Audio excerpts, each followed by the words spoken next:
I still have a journal that my parents gave me for my 9th birthday.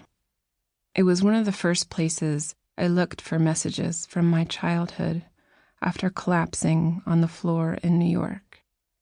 The journal was called Very Special Me, a book about myself from head to toe. The book's bright yellow cover had a smiling, unisex kid holding a paintbrush. After my last birthday party guest left, I rushed to my bedroom to begin writing my fill-in-the-blank autobiography.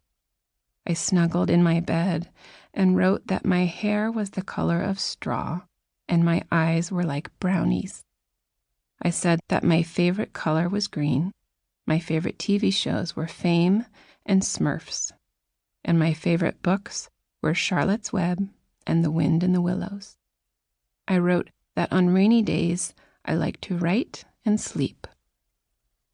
The book's page about feelings said, I have a lot of different feelings, and I filled in the blanks. I'm really happy when my dad's happy. I'm really sad when I'm alone.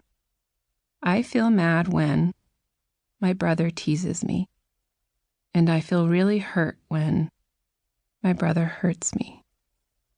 I drew a small frowning face with 2 teardrops coming out of each blackened eye. I wrote, I can count to 8 without blinking, and my dog is beautiful and bruises are ugly. By then, I had a lot of bruises. They were on my arms mostly. My brother's favorite place to hit me was on my upper arms, but I also had marks on my legs where he would kick me or toss a chair in my path. The hitting came sporadically, and usually when we were alone. When my parents weren't around, he'd hiss, Loser, look at you and your ugly face. He'd fake a punch and laugh when I flinched. Those fake punches left me nervous and jangled. Many older brothers are mean and unhappy. I didn't think it was out of the ordinary that mine called me names. Bitch, whore, loser, idiot, ugly, weirdo, fuckface, and he hit me hard. He spit in my face, he pushed me down, he stepped on me, he pulled my hair, he chased me with knives. I didn't understand that Clay was struggling. I thought that this was how all older brothers behaved. I didn't know that our father's long hours at work affected him, or that our mother's emotional disconnectedness left him adrift. I just knew that he hated me, that I could do nothing right in his presence, that I was unsafe in my own home. It didn't help that I was an intensely sensitive kid. I imagined that my stuffed animals had feelings, so I read them Beatrix Potter books and then gently tucked them into bed. Once, Clay pushed me so hard that I ricocheted against a wall and then fell headfirst into a hinge on our laundry room door. He pushed me because I asked one too many times which girl he and his friend thought was the prettiest in the 1983 Sports Illustrated swimsuit issue, the one with Cheryl Tiegs on the cover, leaning into a waterfall in a nearly transparent, white, one-piece bathing suit.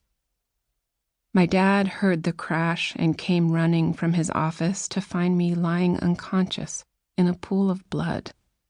I woke disoriented, my father hovering over me, yelling, panicked.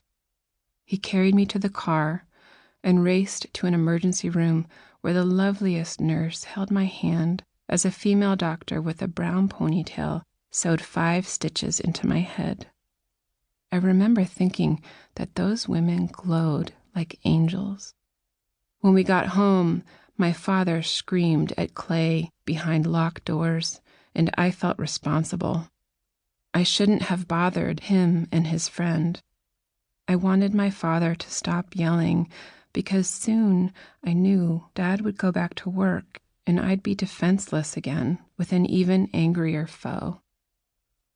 The scar has since healed into a pink crescent moon on my right temple the opening like a slow leak that drained me of hope, self-love, and faith. I've spent countless hours trying to sort out my sibling relationship, both in therapy and in writing. I have tried to understand where my parents were during these attacks and why they weren't helping.